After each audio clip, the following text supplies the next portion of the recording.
Listen to the vibes. Welcome, everyone, to another episode of Vibes. And I'd love to welcome here Diana Bershader. Diana is an author. She's a speaker, a spiritual teacher, a poet, transformational coach, and an intuitive mentor. So we're going to get to know her, have a great conversation. Diana, tell us a little bit more about you. Thank you. First of all, I'm very, very happy to be with you and to share wisdom and knowledge. I'm a transformational coach and a soul doctor. I believe everything in our life has something to do with us.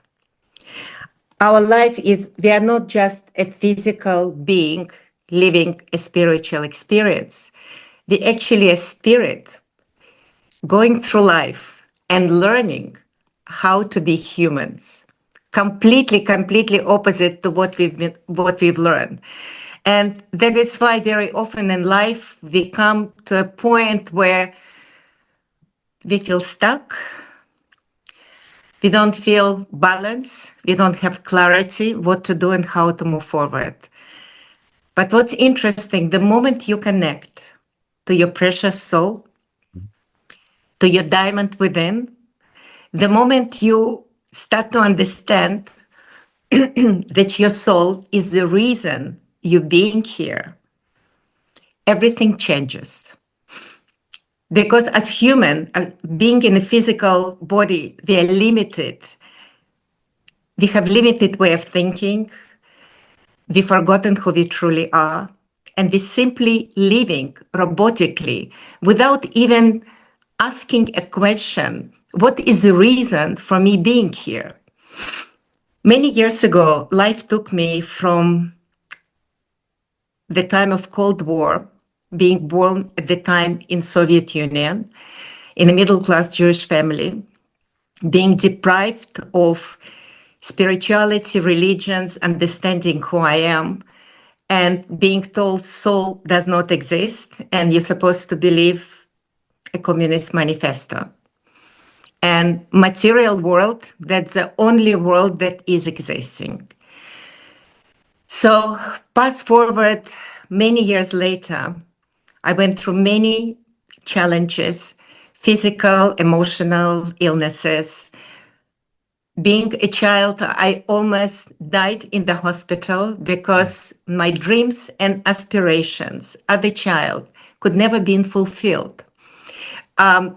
The way of life never allowed me to live the life of my passion and my dreams. Not because I didn't have a good parents, but because it was a way of life. And all my dreams, aspirations, and gifts did not materialize. And I was not allowed to do anything I wanted, like dancing and music. It was my absolute passion. I was dreaming to become a ballerina and been told I should forget for the rest of my life. It's never will happen. And one of those days, I ended up in the hospital with excruciating stomach aches. And those days in Russia, we had no painkillers readily available. And it took 2 days for the doctors to realize that it's not an acute appendicitis that they were thinking of, but I have a chronic liver and gallbladder disease. And I was actually doomed for the rest of my life, living in pain almost every day. It was a moment at the hospital where my body was getting ice cold. I just couldn't bear the pain any longer. And the voice, for the first time in my life, the whisper came from within, giving me courage and telling me to hold on. Everything will be okay. You're not going to die. And the heat wave followed through every cell of my body, bringing me back to life. I never shared this experience with anybody because I knew, first of all, nobody would understand. Secondly, I could not understand myself, whether it was me or where it came from. But I learned to trust my inner self. I learned to trust the whisper within. And I can only share with everyone that there is no bigger gift in life than to understand who you truly are and connect to this powerful place in your sacred heart that is your best friend, that is your doctor, that is your home, that is your guidance. It took many years for me to realize that I could not even become a doctor. I was dreaming to become a doctor to heal myself and to heal children. But being born in a middle-class Jewish family, it happened that during late 60s, after the creation of Israel, the war broke in, created an anti-Semitic wave for all the young generation in Russia. And unfortunately, Jewish children were not allowed to study at the university. So all my dreams, once again, crushed in millions of pieces, not only leaving me angry and hopeless, but without a future. So again, back to my inner guidance. With the help of my inner guidance, I was guided away from Soviet Union when it was just impossible to live.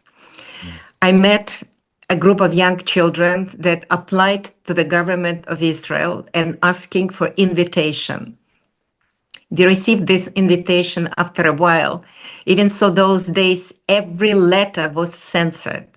Every letter was open. If it wasn't to be appropriate, you would never get it. But it was a hand of God. God wanted for me a different destiny. Because I was underage, I approached my parents and I asked them to come with me because I would not be able to live on my own. My father was a military man, a high-ranking officer in the Navy since he was 14 years old. And because I was the only child and they loved me dearly, they decided to come with me on a journey into the unknown. We launched our papers and my father was immediately blacklisted. They stripped him of all his honors, throw him out of army. He was not allowed to work. And it took 4 years for us to realize we don't know whether we're going to stay, we're going to leave, what's going to happen to us. We had no financial support, but only my mother, who was illegally working and provided for our family. 4 years later, it was sheer destiny. One day we received acknowledgement and 48-hour notice to leave country with 3 suitcases and $250 of equivalent currency. And that was beginning of my journey into the unknown, into the land of hopes and dreams. And the voyage itself was very traumatic. In the middle of night, we were thrown out of train, which was taking us from Ukraine, where I was born, into Austria. And we walked in the middle of night during the winter, which was minus 20, through the ice cold field without knowing which way to go. We had no mobile phones. Obviously, we had no compasses. And by the morning, we came to the next village. And after a very humiliating custom search, we were virtually thrown out of this train station and to the train that was about to leave. It was few minutes before train was supposed to take off to Austria. So we rushed, we threw all our suitcases through the windows, and we finally were sitting in a train that took us to the land of our hopes and dreams. And when we came to Austria, a few days later, it was beginning of the Yom Kippur war that's changed everything in the life of many. And we didn't end up going to Israel, and American organization helped us. So we went to Australia. Out of 4 countries that we applied to, we went to Australia, which became our home and heaven. And I have a big gratitude to this country and people that I've met. So during my life, I had many challenges, and they continues even today. But I've learned one thing: your intuition, your inner trust, your open heart and love within you is your guiding light. And you can have anything in life, all the material things you ever wanted, but the moment you can connect to your true self, the amount of fulfillment, the amount of finding your place in this planet cannot beat anything. Because if you have inner trust, you have everything in your life. Nothing can go wrong that you cannot change, because we have within us a power to change anything we want. We have a power to choose, which very often people don't know about it, and they think, I don't have a choice. It's about government, it's about institution, it's about people around me, it's about outside circumstances. But it's not true. It's something that we learn to live and to live on the outside. But the moment you dropped inside and you ask for guidance, the guidance will be given. And we can't do it on ourselves by ourselves. We cannot do it on our own.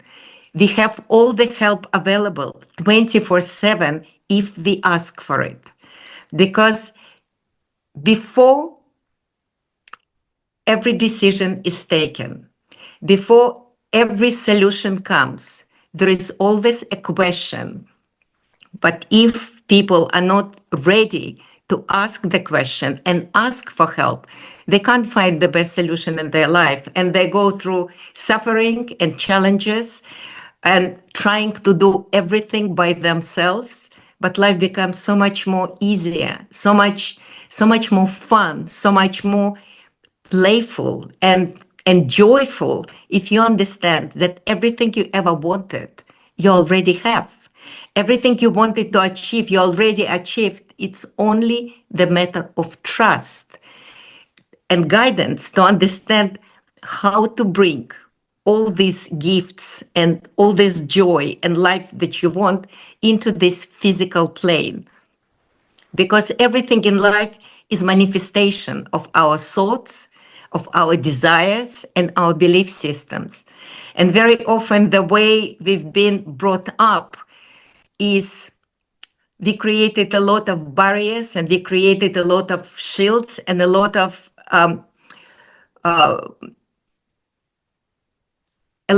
things that blocking our vision and understanding where to go and how to find the best solution. So we virtually created an effect that blocking our inner light, our persona, our personality, our understanding, everything we believe in. Very often it's not exactly true. But because we're stuck in the same mindset and we're stuck in the same way of feeling and understanding, and we're quite sure that everything we believe in, that's the way it is, we cannot move forward. The moment we decide that every knowledge we have is maybe not enough, maybe what we knew, it's only brought us to this particular way of living or a situation, and there is something much more that we don't know. The moment we ask for help, the moment we open our heart and mind to a higher consciousness, and we moved on, the questions will be answered, because the answers exist before the question is asked. The answers exist already. Even in science, before scientists actually found something or open new law or open new medication or something, it already has been existed. It just takes time for us to grow to that level of consciousness so we can ask the right question in order to get the right answers. So let me ask you, after that moment that you had in the hospital, has there ever been even a fraction of a moment where you've had maybe some doubts or discouragement, anything of that sort? I can tell you one thing. Yes, obviously, I had, like everybody else, I had no clue what it was. And I had no clue what these whispers meant. But it was something inside of me. I needed a hope. I Right. needed, and to me, I always address hope as the rope of faith. We need something to hold on to. Yes. And this incident was not the only incident in my life. I went through a lymphatic cancer in my early 30s when my child was only 3 years old. And it came out of so-called people say out of blue. It just came from nowhere. And it took 2 years for doctors to actually diagnose that I had lymphatic cancer. For 2 years, I was living completely in the unknown without knowing what was wrong with me. Every lab test would come back as inconclusive. Wow. So doctors didn't know itself. And I thought I just gave up on medical science. Even so, I wanted to be a doctor. I simply gave up on medical science. And I said, if they don't know and I don't know, so let it be. Whatever will be, shall be. So it always takes somebody on your path to open your eyes and your heart. And it was the moment when somebody suggested me to see one more specialist who was in his 80s, very good diagnostician from Austria. And as a very last resort, I went to see the guy. And as I walked into his office and took my jacket off, because the kind of cancer I had was confined to my skin, it was very rare type of lymphatic cancer. He looked at me from a distance, being surrounded by young medical practitioners, learning from him. And he asked me, where have you been for the last 2 years? And I was frozen. I could not even answer anything. I said, what do you mean? He said, because you have lymphatic cancer, call your family. You're not walking of this hospital. You're going to stay here. And that night was another dark night of my soul. I cried myself out. And I didn't know what's going to happen. I have a 3-year-old daughter, and what's going to happen to me and to my family. And that night, I spoke to my cancer. And I said, whoever you are, I don't know you, but you're not stronger than me. And I will do whatever it takes to heal my body, mind, and soul. And in the morning, when I went through tests, my inner organs were clear. It felt like I built a shield of trust. And it was not just hope. It was, I trusted. I trusted with all my life that everything will be fine. I don't know how.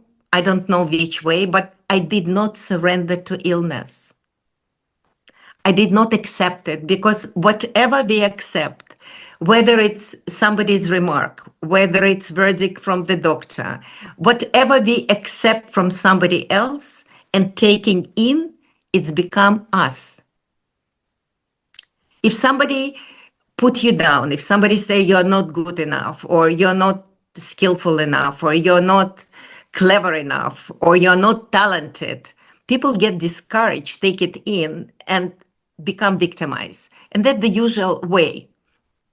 But if you don't take it in and you keep it as an outside remark, you're not going to experience whatever is happening to you. Only if you take it in, only if you accept it, it becomes part of you, whether it's illness or whether it's your talent, whether it's something you want to do in life, you should always believe in your dreams. You should always believe in yourself. You should always believe that there is, if something came to you as a talent, as a dream, or even as illness, because illness does not come to kill you, it comes to teach you. It comes to teach you a lesson because we live life robotically. We simply disregard many things. We disregard how our body feel. We're busy doing things, not being, but doing things. And we are not listening to symptoms. We are not listening to the way our body talks to us, because body talks in whispers. It's only our mind. It's quite loud and dominant that takes us in circles over and over again.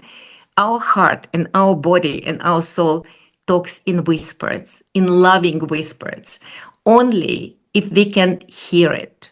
But if we don't hear it and disregard it, body begins to talk with pain. That's how the illnesses progress. They don't grow overnight. It might take 20, 30, 40 years and be forgotten what was the true cause of our illness. And the moment we wake up and the illness manifested and we are clueless where it's all coming from. So I just want to send this message to everybody who is listening, because it is so important. When you become connected, you become a good listener. You change the way you live and the way you understand life.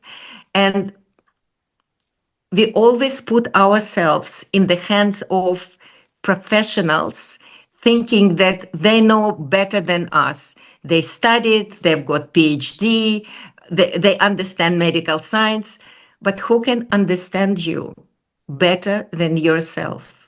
Who can feel your pain better than you do? We simply don't trust ourselves. But the moment we learn how to trust our feelings and emotions, and we understand that our feelings and emotion, it's our gift and it's our weapon of love, and something that it's always with us. It doesn't cost money.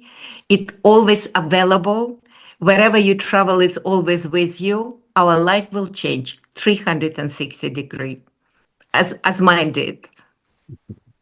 If someone out there wants to learn more or they want to maybe buy your book, how do they get a hold of you? My platform is my website is thediamondwithin.co.uk. It called the diamond within because by trade I used to be a diamond expert. I learned and studied diamond in the US, in Los Angeles, before I had my children, but never made business out of it. And when I was under the lockdown in Sydney helping my ill parents, the vision came to me to create a platform, educational platform, to guide people to truly who they are, to the inner core, using diamond as a metaphor, because diamonds and people have a lot in common. Humans and diamond come from carbon base Mhm. through challenges in life, from rough to polished to flawless. And that was the name of my first book, The Diamond Within, From Rough to Polished to Flawless. It created philosophy of life based on the diamond grading system. So it will be easily for people to relate and to understand how to look at life through a different facets, and how to address and understand where they are right now and how they can expand their consciousness and how they become unstuck and how they can evolve into the higher and better being for themselves. So in my website, there are all the social media.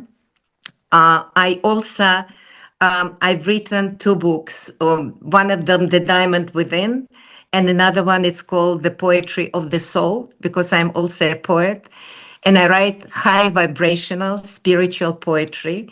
When you read something like that, you boost your energy, you boost your vibration, you feel more love and joy, and that what we all need in this life, especially now, because when we're in higher vibration, everything else becomes not so heavy, and we can deal with it so much more easier. So yes, my platform, I've got also online program that helps people to learn about themselves through the consciousness where they are, and take them on the journey of discovery who they truly are. Well, I will make it easier for folks and I'll put your links in the description. But Thank you. Diana, thank you for coming on the show. My pleasure. My pleasure. And I also want to thank all you folks out there. If you are new to the channel, I hope you'll come back. Please hit that subscribe button from our regulars. You guys are awesome because you make it possible for me to do this. Until the next one, everyone, please take care. Be kind to one another. God bless and peace. We hope you enjoyed this episode of Listen to the Vibes. You can catch us on Buzzsprout or wherever you listen to your favourite podcasts. And on YouTube. Follow us on Facebook at The Vibes Broadcast Network